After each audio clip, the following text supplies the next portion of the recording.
नमस्कार दोस्तों, civil engineering support के एक बहुत ही महत्वपूर्ण वीडियो में आपका स्वागत है। दोस्तों, जब ढलाई की बारी आती है, छत ढलाई देख सकते हैं रिसेंट में हुआ है, तो एक बहुत बड़ा सवाल लोगों के मन में आता है कि आखिरकार छत ढलवाने में कितना सीमेंट, कितना बालू और कितना गिट्टी हमारे पास स्टॉक होना चाहिए, या फिर इनको ढालने में कितना सीमेंट, गिट्टी, बालू का उपयोग होता है।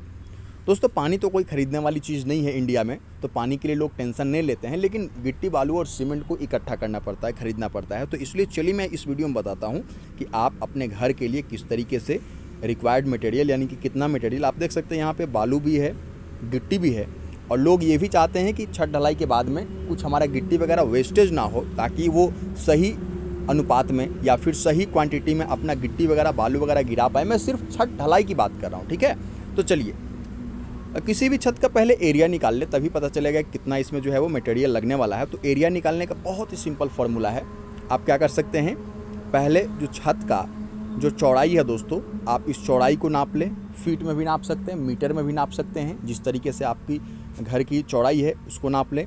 लंबाई को नाप सकते हैं, ठीक है। और सिंपल दोस्तों, दोनों को गुना कर दें। मतलब कि मान लीजिए 40 फीट आपका लंबाई है, 30 फीट आपका चौड़ाई है, तो 40 और 30 को गुना करेंगे तो 1200 स्क्वायर फीट जो है वो आपका घर का एरिया निकला, मतलब छत का एरिया निकला, ठीक है। और इसी एरिया से पता चलता है। चलिए मैं आपको एक छोटे से रूम के लिए बताता हूँ कि एक रूम अगर 10 बाई 10 का आप बना रहे हैं, ताकि कैलकुलेशन काफ़ी आसान हो जाए। मान लीजिए इसका जो लंबाई है 10 फीट का है और चौड़ाई भी दोस्तों इसका 10 फीट का। एक रूम का बता रहा हूँ, सीमेंट, गिट्टी, बालू, उससे आपका पूरा घर का निकल जाएगा। 10 को गुना करेंगे तो 100 आ जाएगा। तो 100 स्क्वायर फीट में मैं बताने वाला हूं दोस्तों कि कितना गिट्टी, बालू, सीमेंट लगने वाला है, जिससे आप अंदाज़ा लगा पाएंगे कि पूरे घर में कितना लगेगा। दोस्तों, 10 फीट की ढलाई में आपको जो है वो 8.5 बोरी, लगभग रफली मान ले तो 9 बोरा सीमेंट आपको लगेगा। एक रूम की बता रहा हूँ 10 बाई 10 का, 9 बोरा आपका सीमेंट लगने वाला है। अगर बात कर लेते हैं बालू का, तो लगभग 15 CFT यानी कि 15 क्यूबिक फीट आपका दोस्तों बालू लगने वाला है। और गिट्टी की अगर बात कर लेते हैं, गिट्टी भी देख सकते हैं बगल में गिरा हुआ है, तो गिट्टी आपको 30 CFT लगने वाला है। दोस्तों, हमेशा कोशिश करें कि अपना छत जो है वो M20 ग्रेड से ही ढलवाए। M20 ग्रेड छत ढलाई के लिए सबसे बेस्ट ग्रेड माना जाता है, जिसमें जो मिक्सचर बनता है, कंक्रीट बनता है, उसका रेशियो मैं बता दे रहा हूँ कि 1 बोरी सीमेंट में आपको जो है वो 1.5 बोरी बालू मिलाने पड़ते हैं और 3 बोरी आपको जो है वो गिट्टी देना पड़ता है। तो इस हिसाब से दोस्तों, अगर मान लीजिए कि आपका 1000 स्क्वायर फीट का घर है, चूँकि एक रूम तो जनरली कोई बनाता नहीं है, मान लीजिए 1000 स्क्वायर फीट का मैं बता दे रहा हूँ, जिससे आपको पूरा का पूरा तसल्ली हो जाए कि आखिरकार कितना गिट्टी, बालू, सीमेंट लगने वाला है।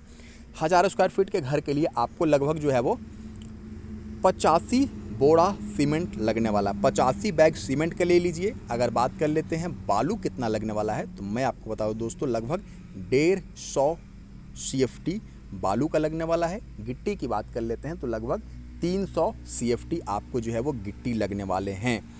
ध्यान रहे, हमेशा दोस्तों छत में ढाल वगैरह का प्रॉपर ख्याल रखेंगे, ताकि बरसात का पानी इकट्ठा ना हो। दूसरी चीज़ है दोस्तों, ढलाई वाला जब मिक्सचर मशीन में मसाला बनेगा, कंक्रीट तैयार होंगे, तो उसमें दोस्तों आपको जो है अपने मनपसंद का वाटर प्रूफिंग का केमिकल भी डलवाना बहुत ही ज़रूरी है। और साथ ही साथ कोशिश करें कि छत में ढाल करने से अच्छा है कि जो आपका शटरिंग वर्क होगा ना, उसी में ढाल करवा ले, ताकि आपका जो कंक्रीट है वो बिल्कुल यूनिफॉर्म कास्ट हो, कहीं मोटा कहीं पतला ढलाई ना हो। तो फिर मिलते हैं ऐसे ही जानकारी के लिए। चैनल को सब्सक्राइब कर सकते हैं। नमस्कार, धन्यवाद।